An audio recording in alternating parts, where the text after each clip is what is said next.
오늘은 히브리서 9장 27절 말씀입니다. 한 절입니다. 히브리서 9장 27절 우리 저 앞에 스크린을 보면서 두 번 우리 다 같이 읽도록 하겠습니다. 한 번 죽는 것은 사람에게 정하신 것이요 그 후에는 심판이 있으리니 한 번 죽는 것은 사람에게 정해진 것이요 그 후에는 심판이 있으리니 아멘. 아멘. 제가 요즘 최근 들어서 건강한 신앙에 대해서 말씀을 드렸습니다. 건강한 신앙인지를 판단하는 기준에 대해서 제가 벌써 9가지를 말하고 오늘 이제 마지막으로 10번째 하고는 이제 좀 이 주제에 대해서 마무리할까 하는데요. 이 건강한 신앙인지 아닌지 여러분 스스로 평가를 하고 있습니까? 어떻게 여러분 신앙은 건강하십니까? 아니면 좀 약하십니까?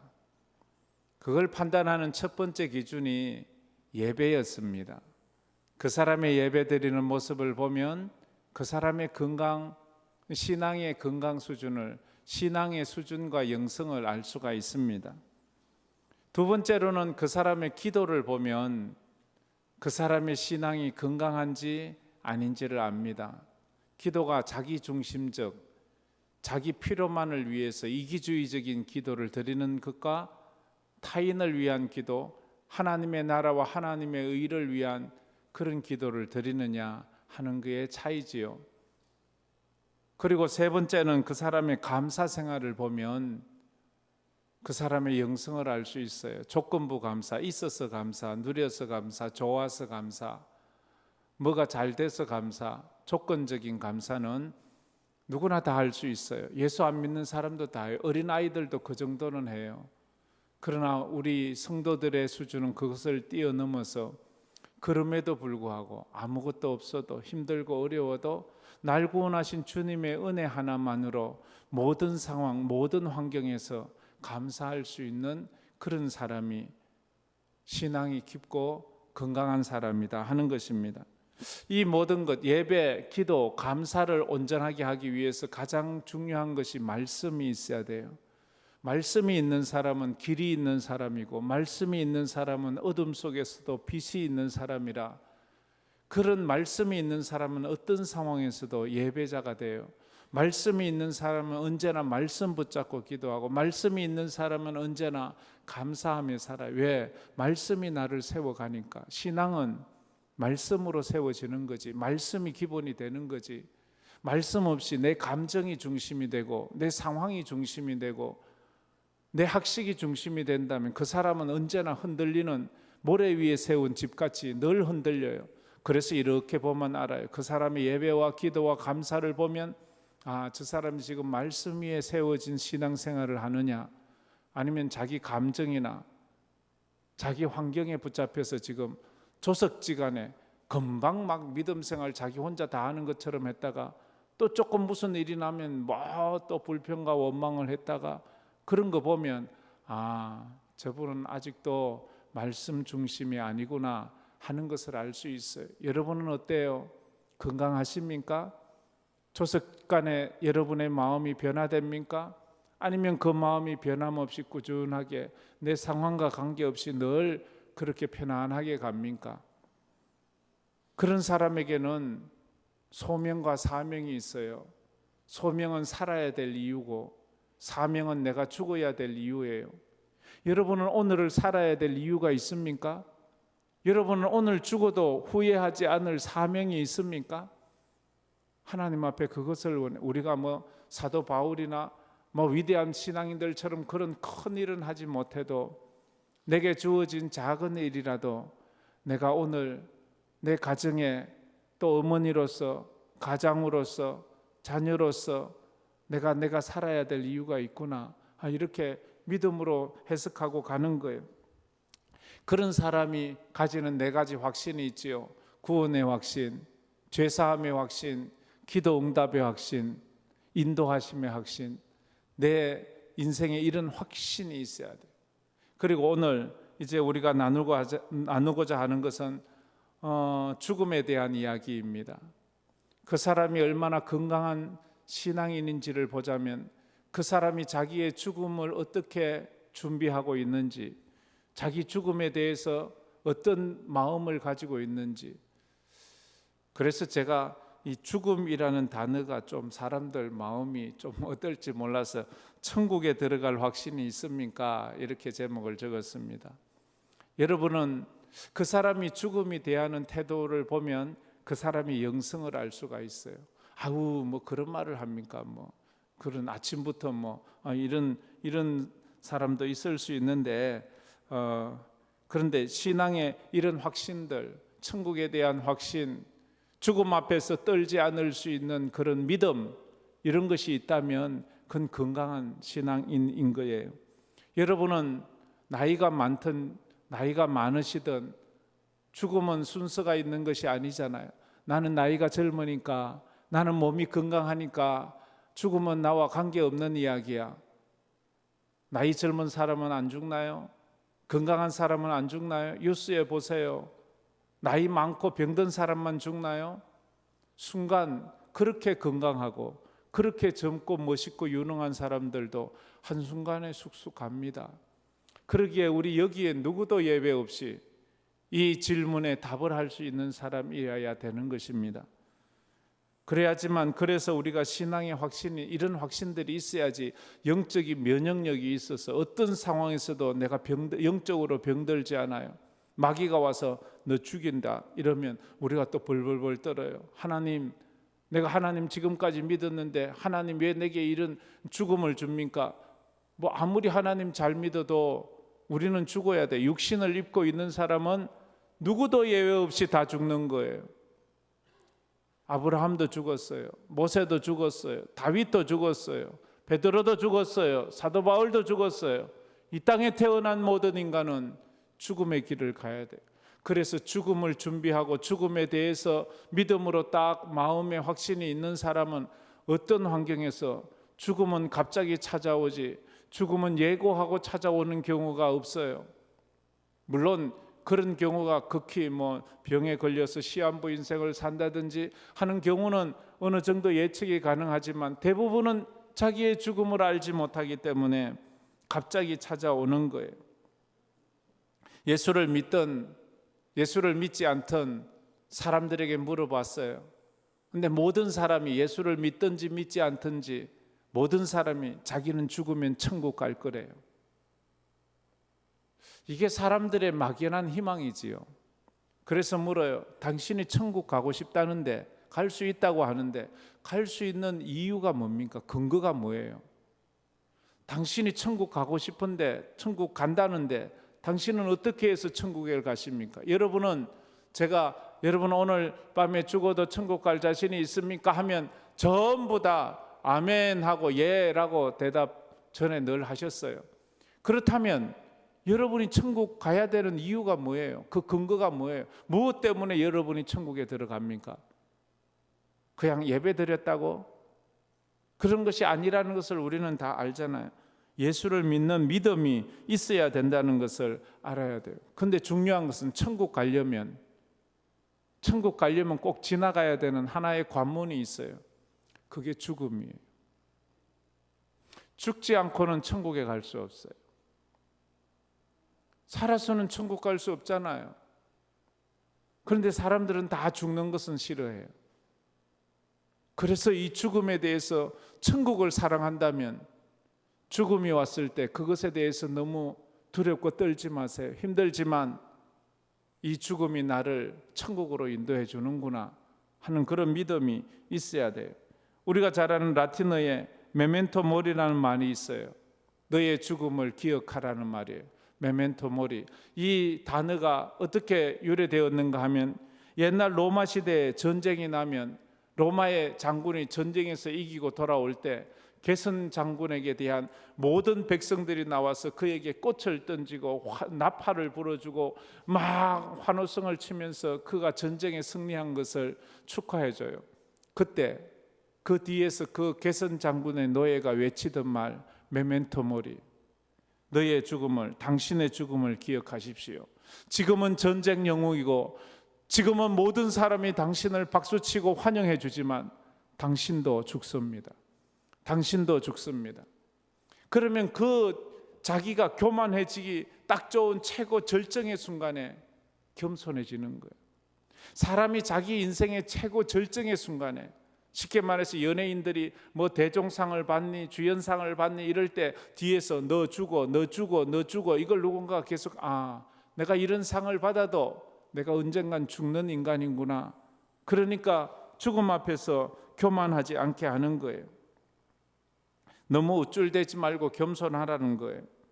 그래서 잘 산다는 것은 잘 죽는 것을 전제로 해서 잘 사는 거예요. 이 땅에서 잘 살았어요. 근데 죽을 때 잘못 죽었어요. 그것은 잘 산 게 아닙니다. 어리석게 산 거예요. 이 땅에서 큰 집 짓고, 이 땅에서 좋은 옷 입고, 이 땅에서 부러움 없이, 이 땅에서 질병 없이 그렇게 살았어요.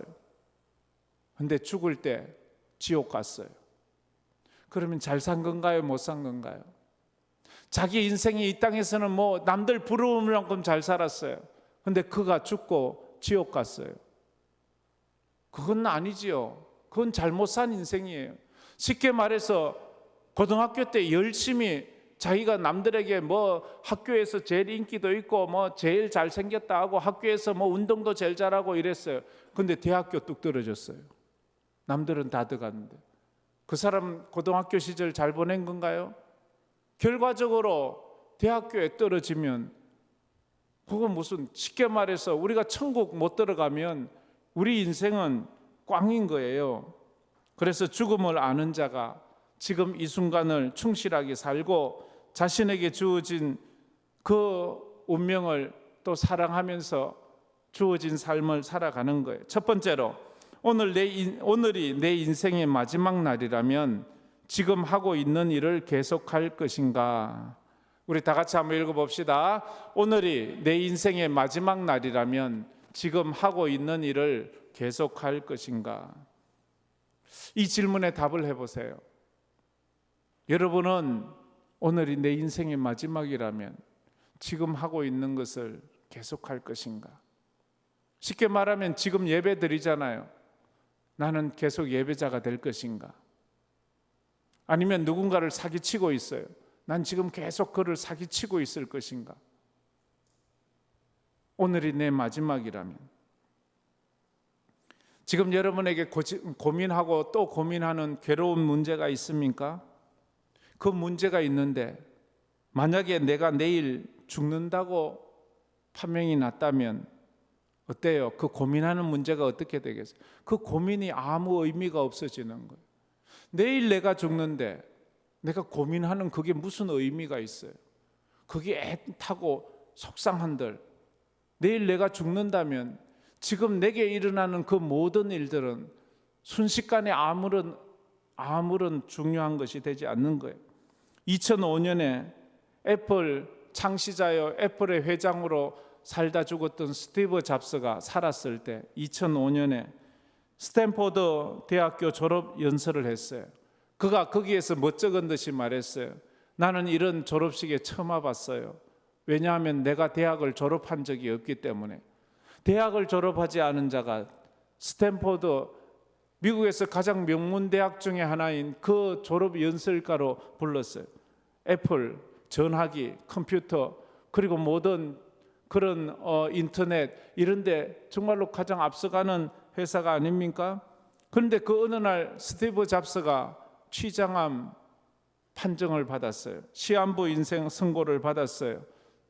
언제 얼마 못 산다는 거예요. 자신이 죽는다는 것을 깨닫고 나니까 그가 한 말이에요. 하루하루가 너무 소중하더래요. 하루하루를 참 가치 있게 보내야 되겠다는 생각이 들더래요. 이게 다른 거예요. 어떤 사람은 자기가 죽는다는 판결이 나면 그냥 세상을 저주하고 원망하면서 하루하루를 보낼 수 있는데, 이 사람은 자기 죽음이 판명되고 나니까 하루하루가 너무 소중했어요. 그래서 그가 한 말이에요. 내가 곧 죽는다는 사실을 알고 나니 내 삶에서 무엇인가 결정하는 것이 명확해졌다는 거예요.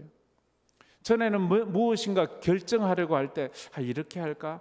저렇게 할까? 이것이 좋을까? 저것이 좋을까? 이리로 갈까? 저리로 갈까? 전에는 늘 건강할 때는 이것이 늘 고민거리였는데 자기가 죽는다는 판명을 딱 맞고 나니까 결정하는 것이 분명해진 거예요. 뭐 고민도 안 하고 딱 정할 수 있는 거예요. 자기가 죽는 앞에서도 절로 갈까 교회로 갈까 이걸 고민한다면 그 사람만큼 바보는 없어요. 내가 죽는데 죽음 앞에서 내가 저 사람하고 싸울까 말까 그건 분명해요. 내가 죽는데 싸워서 뭐해요? 내가 이걸 남에게 베풀까 말까? 이걸 내가 가지고 있으면 뭐해요? 내일 죽는데 나누고 말지. 그랬다는 거예요. 죽음은 인간에게 주어진 가장 큰 저주예요. 가장 큰 형벌이에요. 그렇지만 반면에 죽음 때문에 인간은 하나님 앞에 진짜로 겸손해질 수 있어요.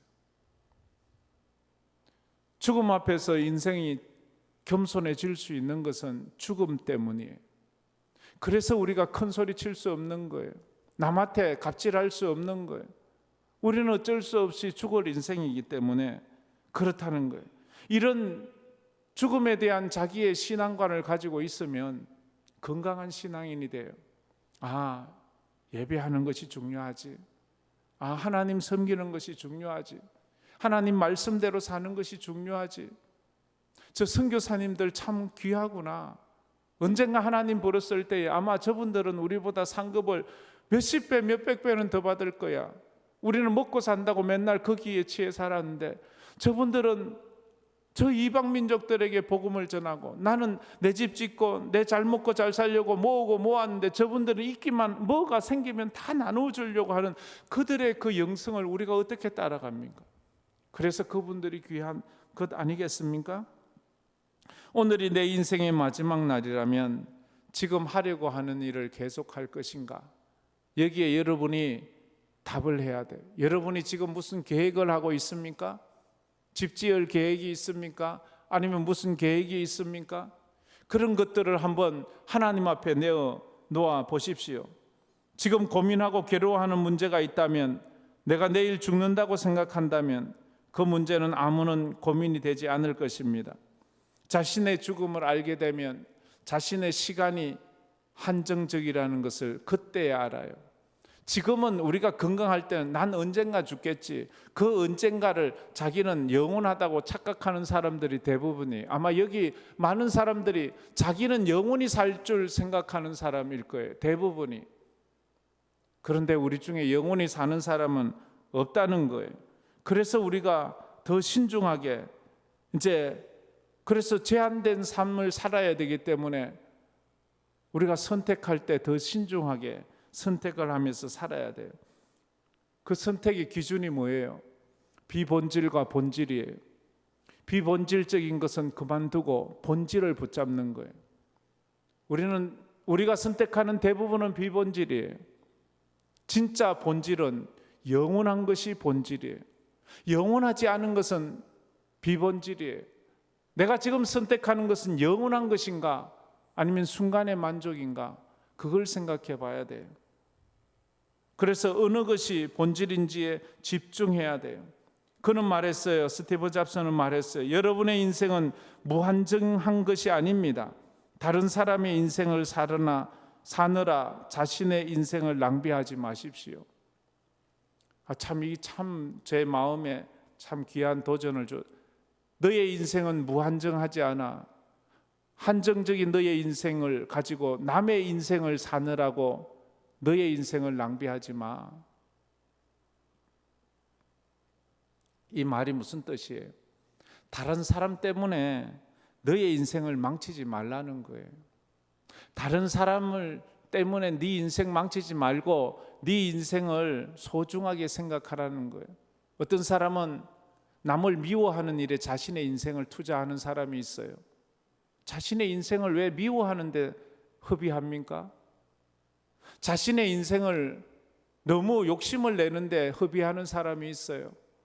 그건 자기 인생을 낭비하는 거예요.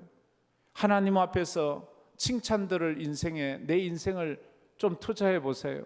우리 교회라면 우리 성도들이 다 그랬으면 좋겠어요. 우리 주일학교 아이들도, 특별히 우리 중직자들은 한번 단기 선교 좀 가보세요. 짧은 한 주간이지만 여러분 인생 중에서 가장 보람 있는 시간이 될 거예요. 가장 하나님 앞에 섰을 때 자랑할 만한 시간이 될 거예요. 그게 우리 인생이기 때문에 그래요. 그리고 내가 가진 것으로 나를 위해 쓰는 것도 좋지만 내가 누군가에게 베풀 수만 있다면 그것이 참 하나님 보시기에 귀하고 귀한 것이 될 것이라는 것입니다. 그렇습니다. 그래서 그 스티브 잠슨의 그 연설이 그 청년 젊은 대학을 졸업하는 졸업생들에게 얼마나 호소력이 있었는지요. 그 왜 호소력이 있었습니까? 지금 곧 죽음을 눈앞에 둔 사람이 죽음을 이야기하기 때문에 호소력이 있는 거예요. 저 같은 사람이 이런 죽음을 이야기하면 아이고 뭐 지는 건강하니까 그런 말 하지 뭐 이렇게 말할 수 있거든요. 그런데 우리 자신도 언젠가는 하나님이 부를 수 있잖아요. 스티브 잡스는 또 그의 연설을 통해 이런 류의 이야기를 했습니다. 죽음이 있기에 인생은 허무한 것이 아닙니다. 죽음이 있기에 인생이 얼마나 소중함을 알게 되었습니다. 죽음이 있기에 인생을 방탕하게 아무렇게나 사는 것이 아니라 죽음이 있기에 매 순간을 참 가치 있게 살려고 노력해야 합니다 라고 말했어요. 죽음을 사색하는 삶은 창조론, 하나님을 믿는 사람들에게만 국한된 거예요. 진화론을 믿는 사람은 죽음을 사색하는 것이 어울리지 않아요. 원숭이가 죽음을 사색하는 것이 말이 안 되잖아요. 죽으면 끝이라고 생각하는 사람, 죽으면 아무것도 없다고 생각하는 사람, 죽으면 지옥도 없고 천국도 없다고 생각하는 사람이 죽음을 이야기한다는 것은 그건 무슨 의미가 있어요? 죽으면 끝이라면서, 죽으면 아무것도 없다면서, 근데 무슨 죽음을 이야기해요? 우리가 죽음을 이야기하는 이유는 죽음 이후에 천국이 있기 때문에, 죽음 이후에 지옥이 있기 때문에, 우리의 인생은 죽음으로 끝이 나는 것이 아니기 때문에 죽음을 이야기하는 거예요. 두 번째로 지성으로는 인생의 질문을 하지만 인생의 해답은 영성으로만 발견할 수 있습니다.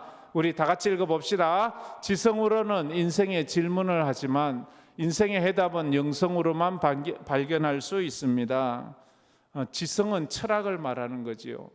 영성은 신앙을 말하는 것입니다. 철학은 질문을 하는 학문이에요. 사람은 왜 태어났나? 사람은 왜 먹나?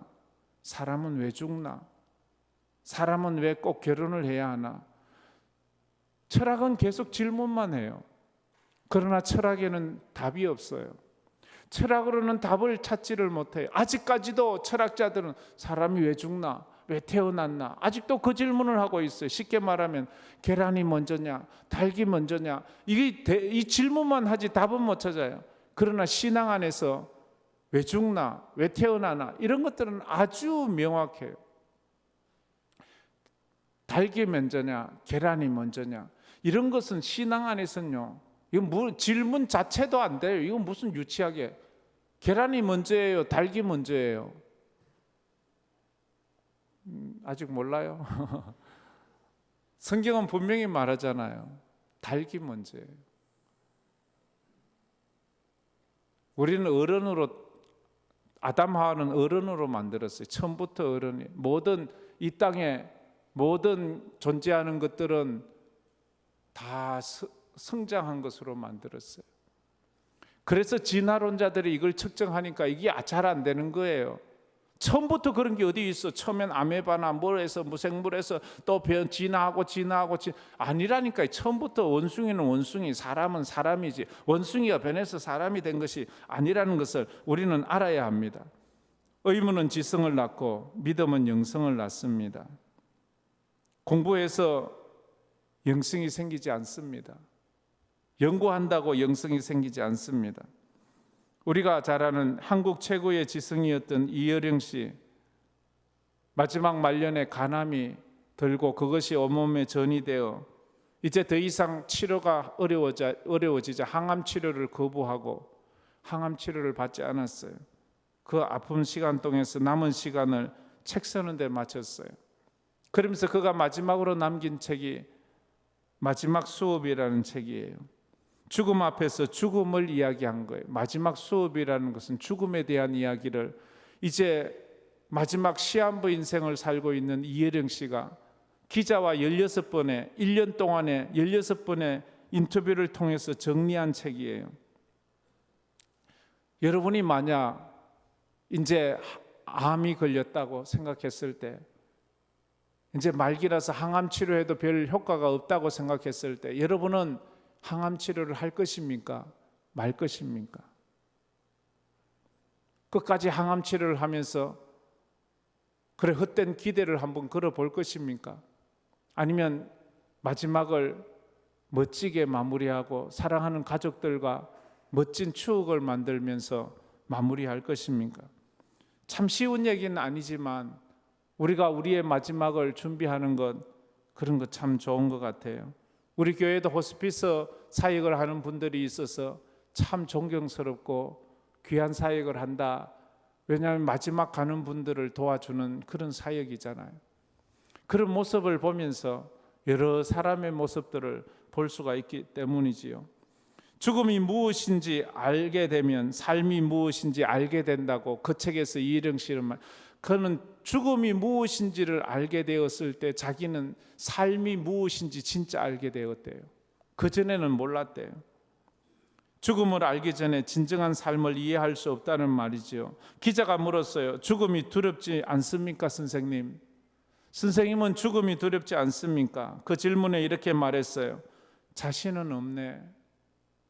그가 아주 학적인 이야기를 전두엽으로 생각하는 죽음과, 전두엽이란 말은 이성으로 이성으로 생각하는 죽음과 척추신경으로 감각하는 죽음, 척추신경, 내 육체, 이 몸뚱아리로 느끼는 이 죽음, 이것이 이토록 거리가 멀다는 것을 이제 알았네요. 머리로는 죽음을 이해하는데 내 몸으로 생각하는 죽음은 다른 거예요. 몸은 죽음을 고통으로 느껴야 하거든요. 얼마나 많이 아프겠어요. 90세를 살고도 죽음이 두렵다고 그렇게 말을 하고 있어요. 남의 죽음을 보는 것과 내 죽음을 맞이하는 것은 차원이 다르다. 그러면서 그가 비유로 이런 말을 해요. 남의 죽음을 보는 것은 동물원에 가서 창살 속에 갇혀있는 호랑이를 보는 것이고, 내 죽음을 보는 것은 그 호랑이가 창살 밖으로 나와 길거리에서 내 앞에 나와 마주친 호랑이를 맞이하는 그 느낌이라네. 이렇게 말해요. 창살 속에 있는 호랑이나 사자나 곰을 봐도 누가 두려워합니까? 놀리지요. 까잔을 던지고 뭐 제주 한번 부려봐 이렇게 말하잖아요. 근데 길거리에서 아무런 창살이 없는 데서 내가 호랑이를 떡 마주쳤다면 그 자리에서 우리는 오금이 줄이고 기절하거나 뭐 그 자리에서 그냥 난리 찍을 거예요. 그게 남의 죽음을 보는 것과 내 죽음을 맞이하는 것의 차이라고 이혜령 씨가 이야기를 했습니다. 암 선고를 받기 이전의 선생님과 이후의 선생님은 무엇이 달라졌습니까? 라고 물어보았어요. 암 선고 이전과 암 선고 이후에 선생님에게 무엇이 달라졌습니까? 그때 그가 한 말은 분명 내 것인 줄 알았던 것이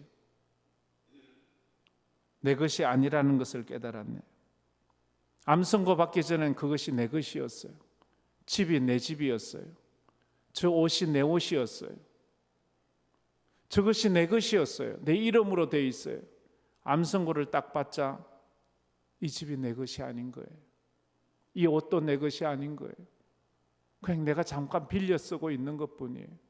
죽고 나서도 이것이 내 것이라고 주장할 수 없잖아요.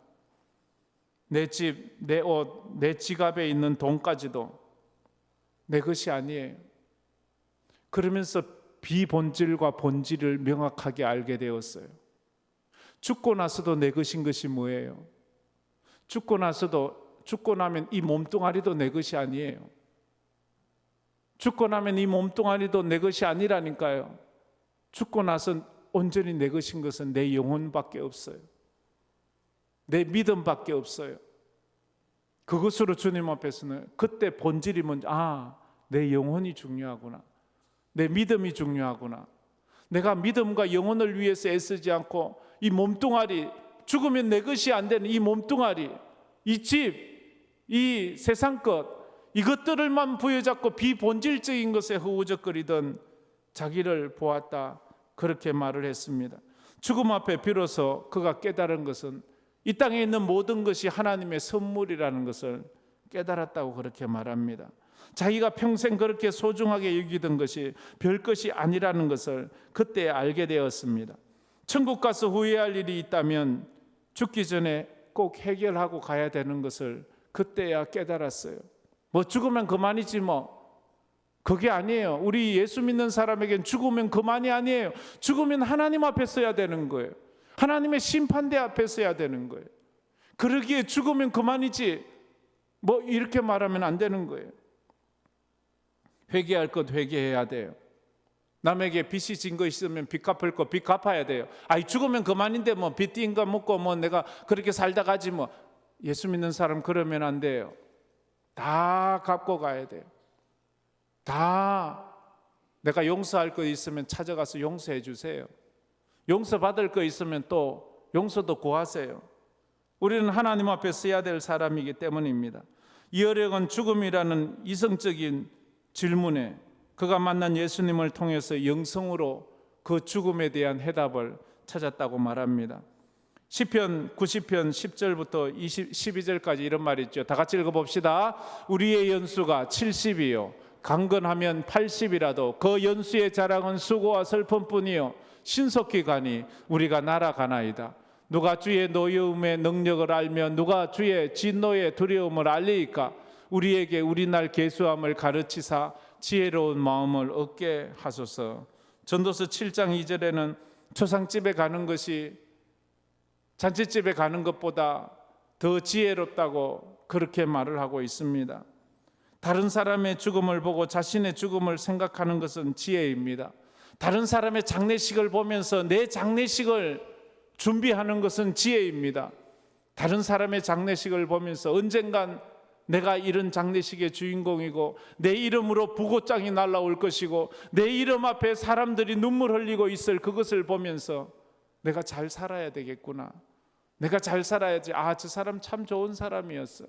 아니면 저 사람 너무 욕심이 많았어. 어떤 평가를 받기를 원하십니까? 하나님 앞에 서야 돼. 그래서 세 번째 마지막으로 그리스도인에게 죽음은 끝이 아니라 천국의 시작입니다. 다 같이 읽어봅시다. 그리스도인에게 죽음은 끝이 아니라 천국의 시작입니다. 죽음은 끝이 아니에요. 죽으면 이제 그만이지 뭐. 그게 아니고 죽으면 새로운 문으로 들어가는 거예요. 제가 장례식에서 늘 비유하는 것, 어린아이가 어머니 뱃속에서 출산하면 다 끝났는가요? 새로운 세계로 나오는 문이잖아요. 그 아이는 이 어머니 뱃속에서 나가면 인생 끝나는 줄 알아요. 죽는 줄 알아요. 난리 쳐요. 근데 그 아이 나와서 이 땅에서 더 오래 살아요. 그처럼 우리가 이 땅에서 죽으면 다 끝날 줄 알고 난리 치지만 죽음을 지나고 나면 영원한 세상, 천국이든 지옥이든 가야 되는 것이 우리가 가야 될 길이라는 것을 알아야 돼. 그래서 히브리서 9장 27절 다 같이 읽어봅시다. 한 번 죽는 것은 사람에게 정해진 것이요 그 후에는 심판이 있으리니 죽음을 어떻게 맞이하느냐 준비하느냐가 그 사람의 영성을 나타내는 것입니다.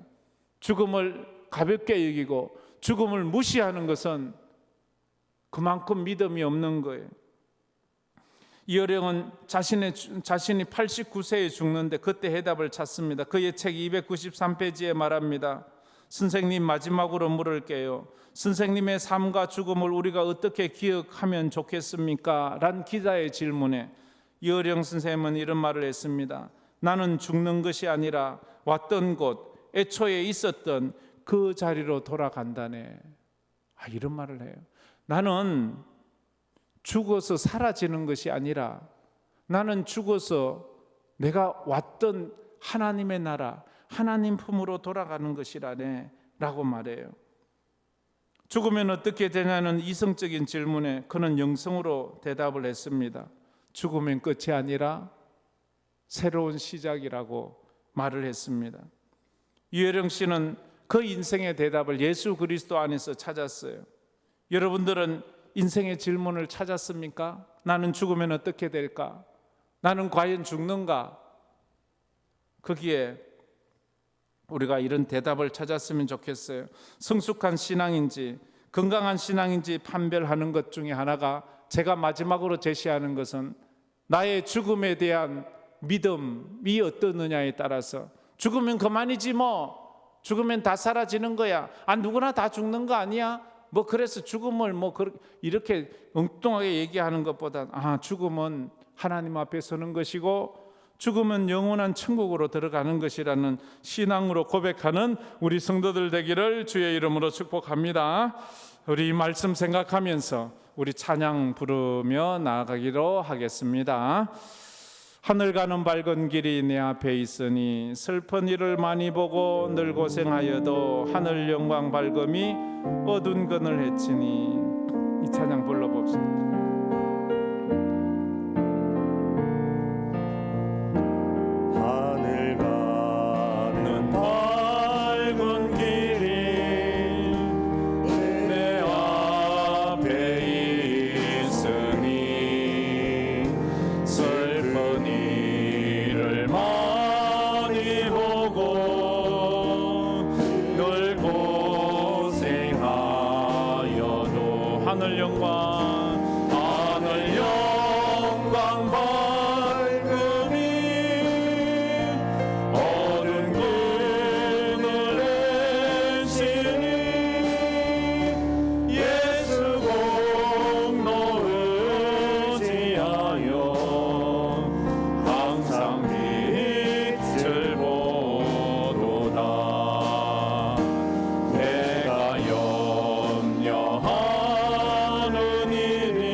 천성 바라보고 내가 천성 바라보고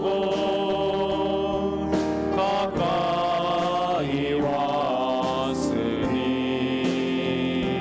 아버지의 영광 집에 나 쉬고 싶도다. 나는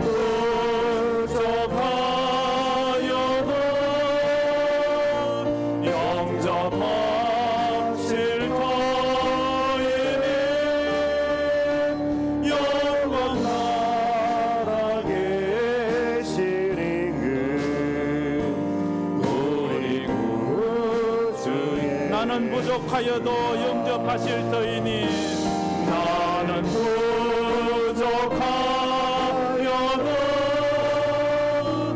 영접하실 터이니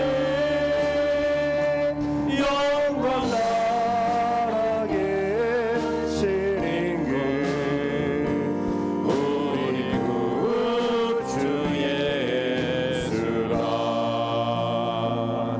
말씀을 생각하면서 눈을 감고 손을 모아 우리 기도했으면 좋겠습니다.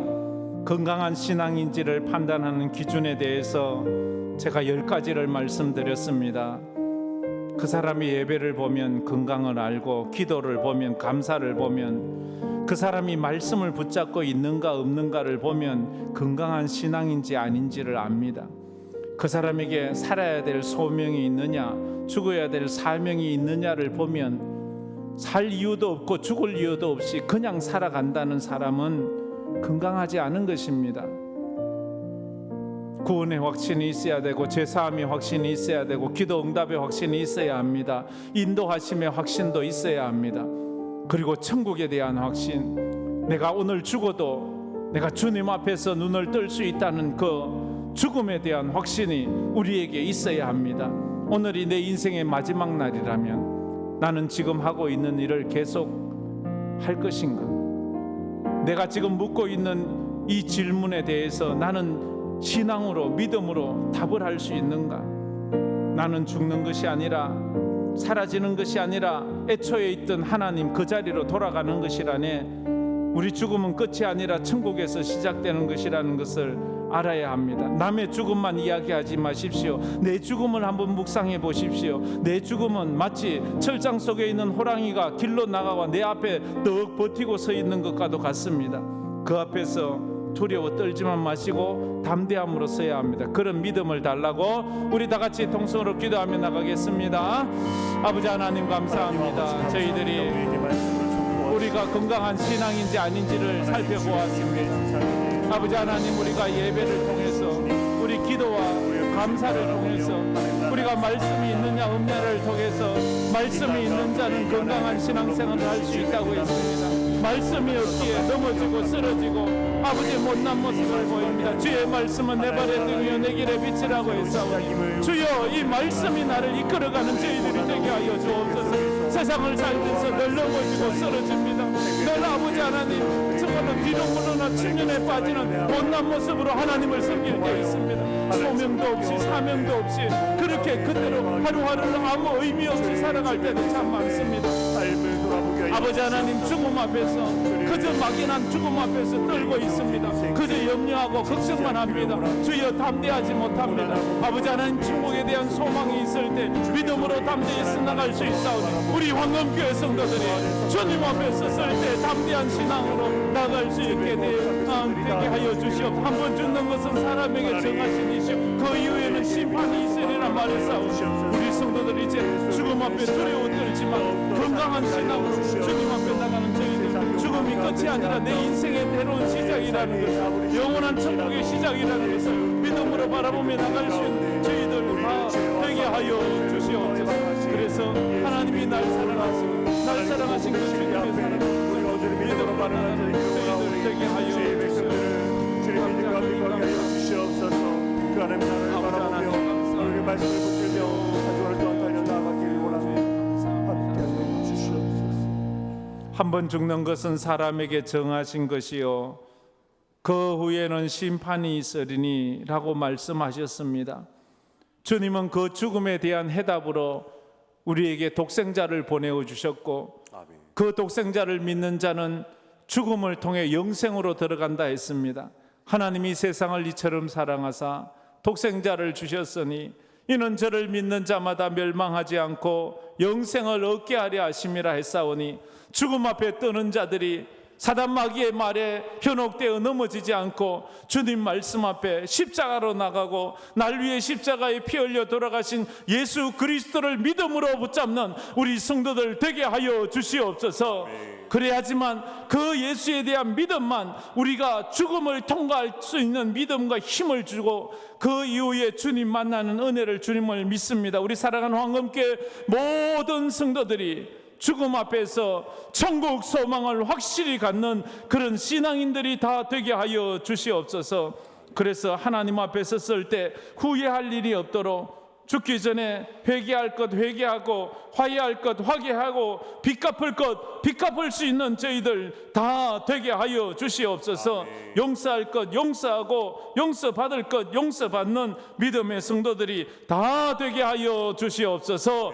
지금은 우리 주 예수 그리스도의 은혜와 우리 하나님 아버지의 무한하신 사랑하심과 성령님의 감화 감동 위로 충만하심이 주님 앞에 서는 천국의 소망을 가지고 믿음으로 살고 있는 우리 모든 성도들 머리 위에 그 삶 위에 그 인생 위에 우리가 죽음 앞에 서서 떨지 않는 믿음을 소원하는 우리 모든 성도들 그 믿음 위에 흩어져 있는 우리 11가정 우리 선교사들과 해외로 타지로 또 군문으로 가 있는 우리 성도들 위해 또 병상에서 아파하는 우리 성도들 위해 이제로부터 영원토록 함께 있을지어다.